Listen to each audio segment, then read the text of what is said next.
മൂന്നാറിലാണ് സഞ്ചാരികൾ കരിമ്പുലിയെ കണ്ടത്. ടൂറിസ്റ്റ് ഗൈഡാണ് കരിമ്പുലിയെ ആദ്യം കാണുന്നത്.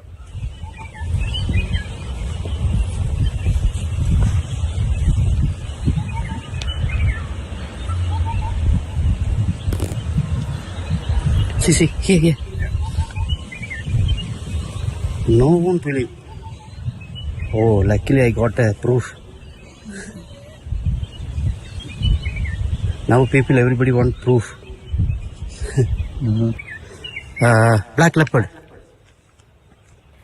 ജെയിനസ് രാജു ആണ് നമ്മുടെ കൂടെയുള്ളത്.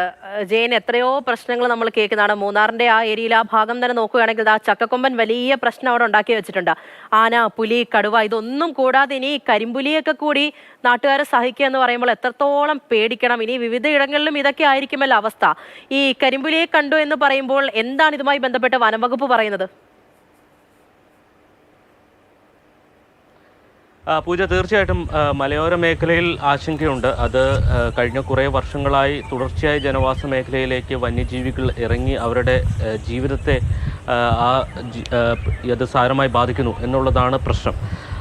ആ പ്രശ്നം പരിഹരിക്കാൻ പല നടപടികളുണ്ടായെങ്കിലും ഒരു ഫലവും കണ്ടിട്ടില്ല. എന്തായാലും ഇതിപ്പോൾ കരിമ്പുലിയെ ഇന്നലെയാണ് കണ്ടത്. രാജമലയ്ക്ക് സമീപം കരിമ്പുലി ഉണ്ട് എന്ന് നേരത്തെ തന്നെ വനംവകുപ്പ് കണ്ടെത്തിയതാണ്. ക്യാമറ ട്രാപ്പ് വെക്കുകയും അതിൽ ഈ ചിത്രം പതിയുകയും ചെയ്തിരുന്നു. 2020-ലും 2023-ലും ഈ ക്യാമറ ട്രാപ്പിൽ കരിമ്പുലിയുടെ ചിത്രം പതിഞ്ഞിട്ടുണ്ട്. ആ പുലി തന്നെയായിരിക്കാം സെവൻമലയിൽ എത്തിയത് എന്നുള്ള വിലയിരുത്തലാണുള്ളത്. നമ്മൾ കരിമ്പുലി എന്ന് പറയുമ്പോൾ തീർച്ചയായിട്ടും അത് മറ്റേതെങ്കിലും തരത്തിലുള്ള ഒരു പുലിയാണോ അല്ലെങ്കിൽ മറ്റേതെങ്കിലും ഇനത്തിൽപ്പെട്ട പുലിയാണോ എന്നൊരു സംശയം ആളുകൾക്കുണ്ടാകും. അതിൽ വ്യത്യാസമില്ല. പുള്ളിപ്പുലിയും കരിമ്പുലിയും ഒരേ ഇനത്തിൽപ്പെട്ടതാണ്. പുള്ളിപ്പുലിയിൽ നിന്ന് തന്നെ അല്ലെങ്കിൽ അതിൻ്റെ കുഞ്ഞ് കരിമ്പുലിയായി കറുത്ത് പോകുന്നതുകൊണ്ട് കരിമ്പുലിയായി മാറാറുണ്ട്. ശരീരത്തിൽ മെലാനിൻ്റെ അളവ് കൂടുന്നതനുസരിച്ചാണ് ഈ പുലിയുടെയൊക്കെ നിറം മാറുന്നത്. പുള്ളി തീർച്ചയായിട്ടും ഈ കരിമ്പുലിക്കുമുണ്ട്. അത് സൂക്ഷിച്ചു നോക്കിയാൽ മാത്രമേ ആ പുള്ളി കാണാൻ കഴിയൂ എന്നുള്ളതാണ്. നമ്മൾ സാധാരണ പറയില്ലേ, പുള്ളിയുടെ പുള്ളി മായ്ക്കാൻ കഴിയില്ലോ എന്ന് പറയുന്ന പോലെ ഈ കരിമ്പുലിയിലാണെങ്കിലും ഈ പുള്ളി തീർച്ചയായിട്ടുമുണ്ട്.